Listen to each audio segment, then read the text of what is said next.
says, you know, I wasn't in your group, but I used to fly air sea rescue for all you down B-24 pilots. Okay, Dad, could you spell your first and last name for us, please? My first name is Fernand, F-E-R-N-A-N-D. Last name is Gendron, G-E-N-D-R-O-N. And then you were born in Montreal, Canada. What year? 1920, right? 1920. All right.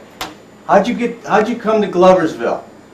Well, my father was a glove cutter, and at that time, Gloversville and Johnstown were booming at glove industry. So we moved down here because it was petering out of Montreal. Now you were what, like 7 years old then? Somewhere around there.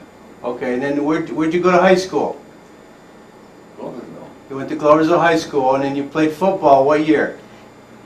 That team that was undefeated. 1938. 30, I was just going to say 38. Okay. And then you graduated with Mr. Ambrose, right? In what year? You remember what year that was? 41, wasn't it? Yep, 1941.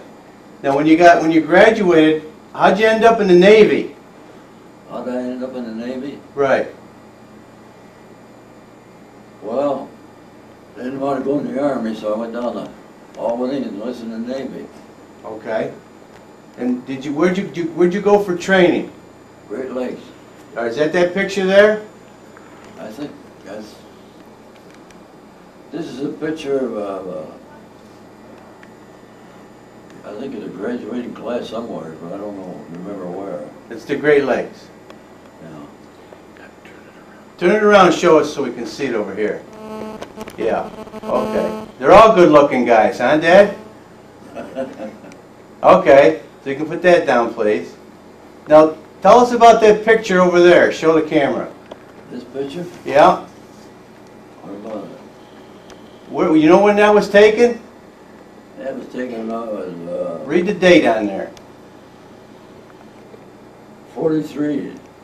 December 22nd, 43, it says on here. Okay. That's when you were in the Navy, right? Yeah. Okay. Now, close it up, please.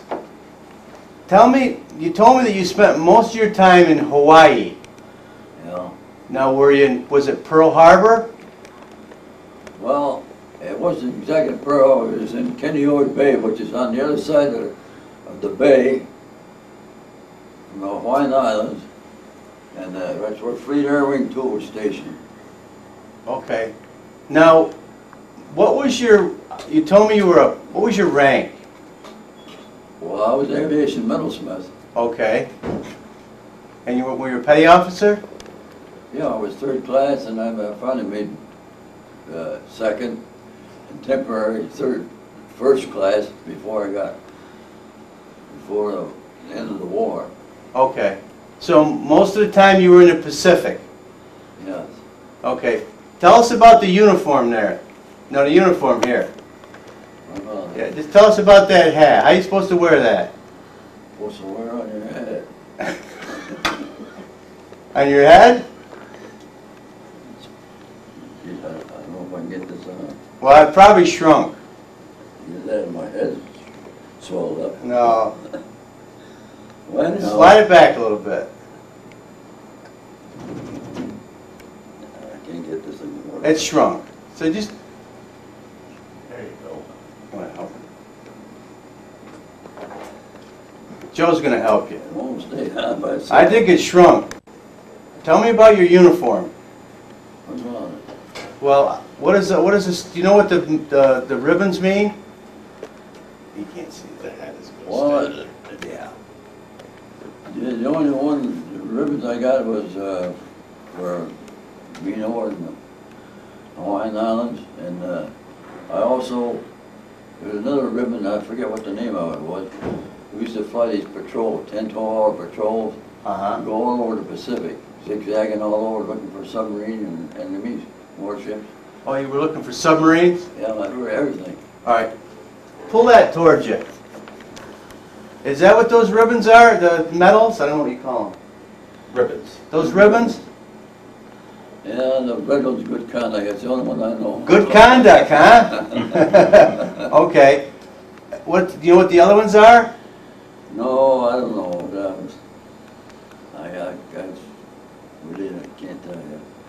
There's for being active in the Pacific, that's all I know. Okay, how about on the sleeve? Oops, That's okay, take that right off. sleeve, where are we? Right there. All right, Yeah. this is the Aviation Metalsmith emblem right here, Okay. and this is third, second, and first class. Okay. Okay. So that's how you became a welder when you get out of the Navy, because you were a metalsmith. Yeah, Okay. Now go to that big scrapbook you made there. oh boy. Now what's that say in the cover? Yeah, United States Naval Air Station, Kaneohe Bay, Territory, Hawaii. Did you make that? Yeah, I made that to keep track of all the photographs, pictures that people sent me, so on and so forth. So what are some of those pictures? Well, some of the family members and nephews that I'd never seen because I was over in Hawaiian Island. Some of the old girlfriends. And All right. Just flip through it and tell us what they are as you go through. well, this Larry's my nephew. This is another nephew. And Jackie, my sister. And Paul here. Is that your brother Paul? No, that's one of my nephews or nieces' children. They were all born during the war, right? Yeah. All right. Flip right through it, because I don't know what they are.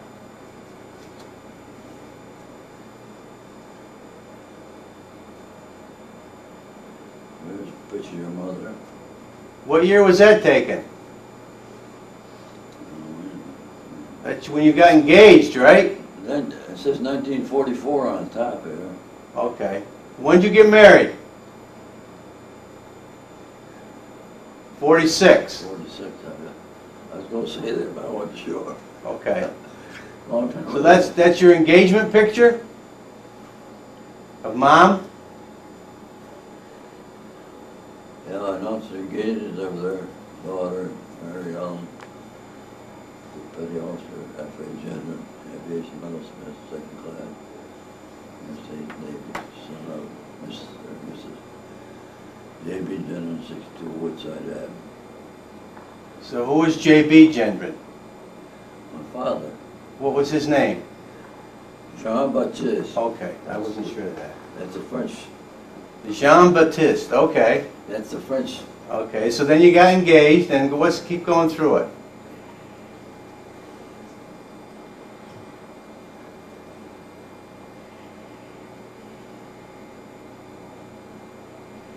There's my dad and three swell uncles. My brother-in-law Howard and my sister Claire. Louise and Jackie.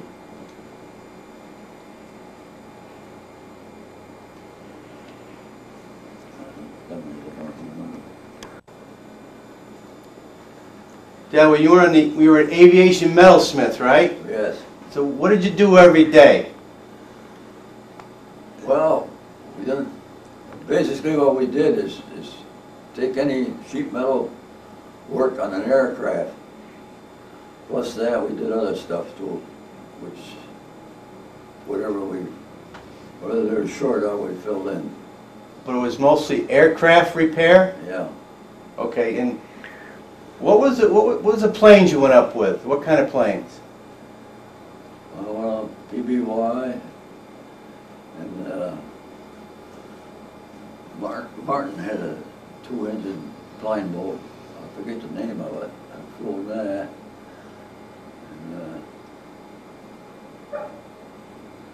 And You weren't the pilot, so what did you do when you were in the plane? the gunner. Okay. He sat there with a couple of 30 or 50 caliber, I forget what, a 30 caliber machine gun. And you were out on patrol?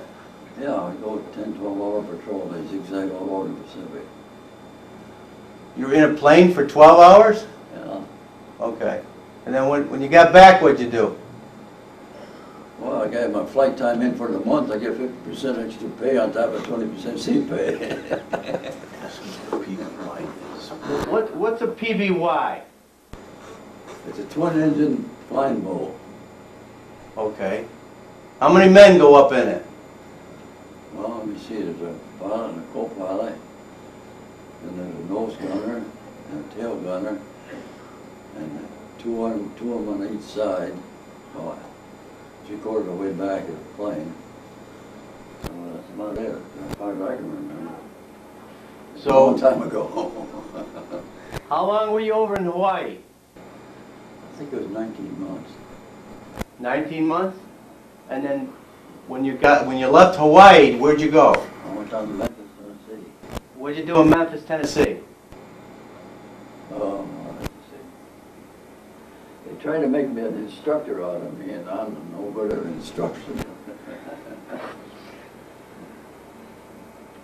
So, I get in the class, I talk about whatever comes to my mind, whether it be about the subject we're supposed to talk about or something else. Was it metalsmith work? Yeah. All right, and then when you left Tennessee, Memphis, Tennessee, when'd you come home? Do you remember? Well, I went from there, I went to Great Lakes, and I got discharged out of the Great Lakes and I came home. Do you know what year, when that was that in 45? We couldn't find his discharge papers. Somewhere around there. Okay. And then you came home, what'd you do? What did I do? Yeah. Look for a job. Where? Huh? GE, locomotive. I worked both places. Okay. Plus whatever I get in between layoffs. When I get a layoff, I might take up whatever I could get locally. Okay. What else do you remember about the war? What else I remember about the war? Did you ever spot any enemy ships or submarines? Well, one time I was on patrol on PBY. They had 2 blister guns, one on each side, machine guns. And way at a distance, I seen something there, and I got on the intercom and I told the pilot his location. When we got there, you know what it was? It was a big gray whale, one that shoots water up through here. Was I embarrassed? It was a whale? Yes. At the distance, it looked just like a submarine. Was Gray. Just like a submarine on top of the water. Oh, that's a good story. Yeah, I can't remember. Oh. That excited you. So was that about the most exciting thing that you spotted out in the ocean, was a gray whale? It was a very embarrassing moment. But the pilot says, "Don't feel bad, son, you're right on the ball." Okay, okay.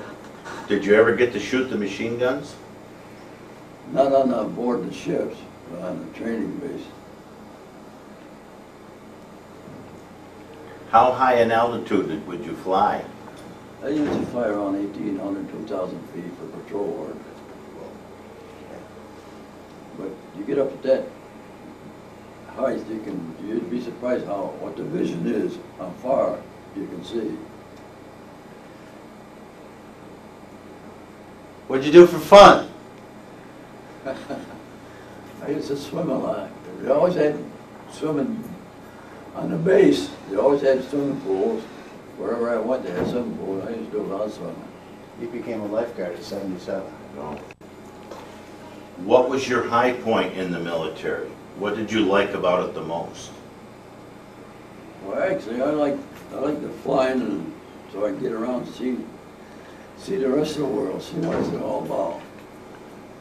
And I always liked flying, but see, I was born in Montreal, and in order to be a pilot, you had to be a citizen born in the United States at that time. So I couldn't qualify to get training as a pilot. The next biggest thing was being a gunner aboard an airplane. Did you volunteer to be a gunner's mate?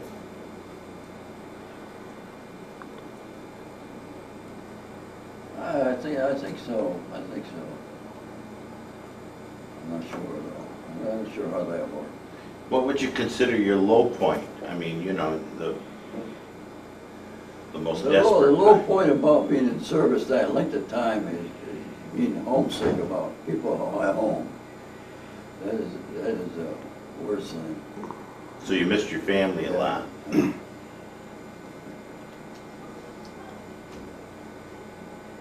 Anything else you'd like to mention?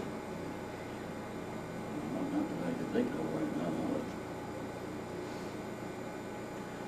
Sure glad it's over, but The war? yeah, yeah.